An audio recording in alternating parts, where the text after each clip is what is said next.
Stephen Platinum, your friend in wrestling, with Platinum versus Smackdown. This is from July 23rd, 2021. Coming in hot, right? We got Michael Cole and Pat McAfee, who work incredibly well together. No doubt about that. Here comes John Cena, massive pop. Cleveland is where they are, and they're cheering for John Cena. He jokes about losing the Firefly Funhouse match to Bray Wyatt. He came back to challenge Reign for SummerSlam. He's kind of going into what form of Cena do you like, all this kind of stuff. Continues to call out Reigns, doesn't get Reigns, but he gets Heyman. Heyman gives Cena his word. Cena will get an answer for his challenge some point tonight.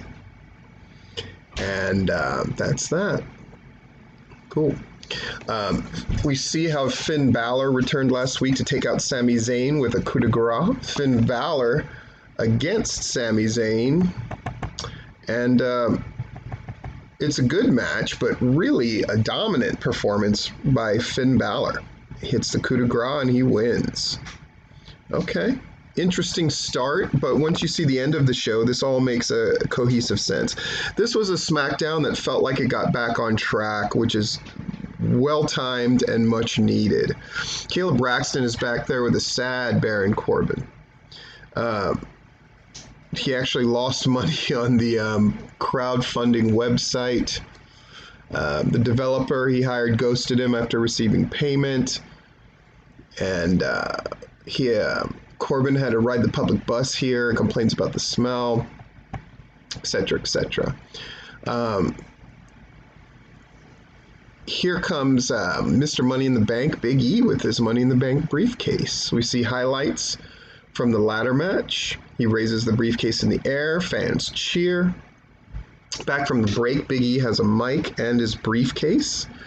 He goes to speak. You deserve it chant starts up. All that good stuff. Music interrupts. Out comes Apollo Crews, the IC champ, with Commander Aziz. He congratulates Crews, that is, Big E, for his overcoming the odds. He says Big E's win is not the same as winning a title. Music interrupts. Here comes Robert Roode, Dolph Ziggler. They start to talk, but music interrupts. Here comes Rick Boogs. He performs the entrance for King Shinsuke Nakamura. And Cesaro is out next with a mic. He says, enough talking, he wants a title. And Apollo, it's swing time in Cleveland. Big brawl breaks out. Crews retreats to the floor. Cesaro sends Ziggler to the floor. Aziz works over Big E in the corner. He goes to double choke slam Cesaro and Nakamura, but they fight him off. Big E joins in, clotheslines Aziz to the floor. Crews is back in now, but Cesaro starts him in the Cesaro swing. Crews is quickly pulled to safety by Aziz. The baby faces stand tall. The heels are at ringside. Okay, it's a nice way to handle a bunch of business without doing a match. It's fine. There's a Smackdown ring set up on the stage. Out come the Street Profits as Alicia Taylor does the introductions. Wale joins them in waking up the ramp of the stage. That goes walking up the ramp to the stage. It goes out to the crowd. Cole and McAfee are doing commentary. It's just a really good scene. The Profits continue hyping up the crowd. We go to commercial. Back from the break, here comes Chad Gable and Otis. The bell rings, they go at it. Gable and Dawkins, that is. Here they go. At the end of it, he hits the pop-up spine buster, Dawkins does, and gets the win. Ford runs wild as the Street Profits celebrate their win. Here comes Bianca Belair. She swings her hair, skips out on the stage. She stops and poses for the Rolling Loud crowd. We go to commercial. They're doing things in a slightly different way for this Rolling Loud crowd, and I think it's very smart. They're just flowing from one segment to the next. So now we get the SmackDown Women's title match, Carmella against Bianca Belair. It's a good match, albeit a little short, and Belair wins and celebrates, looks like a star, fantastic. We go to the Rocket Mortgage Fieldhouse in Cleveland as Kevin Owens is backstage with Knox and Shotzi. He doesn't have as much advice. They're trying to fix the cannon on Shotzi's tank. Baron Corbin walks up. Owens gives Corbin like $40 when he hears his tale of woe and tells him to try to not be a jerk to anybody. Owens walks off. We see a missile from Shotzi's tank fly over. They got the cannon to work. The projectile hits Corbin in the America's Funniest Home Videos spot. Robert Roode and Dolph Ziggler, they fired it apparently. They come over laughing. They snatch the $40 from Corbin's hand. Owens comes over with a steel chair and chases them away. Owens shakes his hand while standing next to Corbin, who is still down. We go back to the ring, and here comes Edge to a big pop. We see shots from the Money in the Bank main event and how Seth Rollins cost him the main event against Roman Reigns. So the long and short of it is Edge invokes a bunch of things, and all the ways he thought he had his bases covered, but Rollins, at the end of the day, got the or distracted him. So Edge says Rollins has no idea the Pandora's box of violence and mental pain he has opened. Rollins comes out.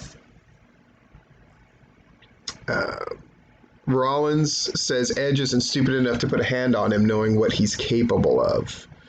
Rollins goes after the city for some cheap heat, and then mentions how he despises people like Edge and John Cena who come back and get spots they don't deserve.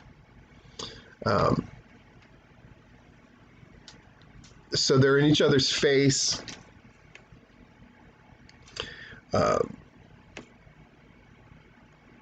Edge attacks, eventually unloads on Rollins. Edge kicks him, gives him the execution, readies for a spear, but Rollins goes to the floor. So it is. Toni Storm is going to make her debut against Zelina Vega. Back to commercial. Toni Storm against Zelina Vega. Toni Storm wins, calling her finisher now the Storm 1, I believe.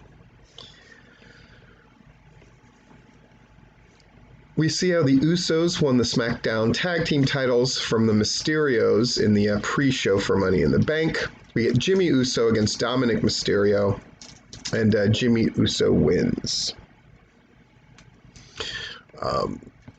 Ray has some words for the referee as the Usos celebrate. We go to replay. Jimmy and Jay head to the stage and wait as Roman Reigns makes his way out to the music, and Heyman is with him. Reigns is here to answer John Cena's challenge. The long and short of it is Reigns gets some good disses on Cena and refuses the challenge. Finn Balor comes out and confronts Roman, and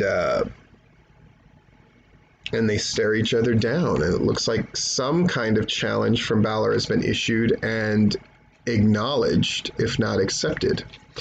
Great turn of events. Interesting how they dovetailed everything. It was a well-booked show, and hopefully SmackDown can keep this up.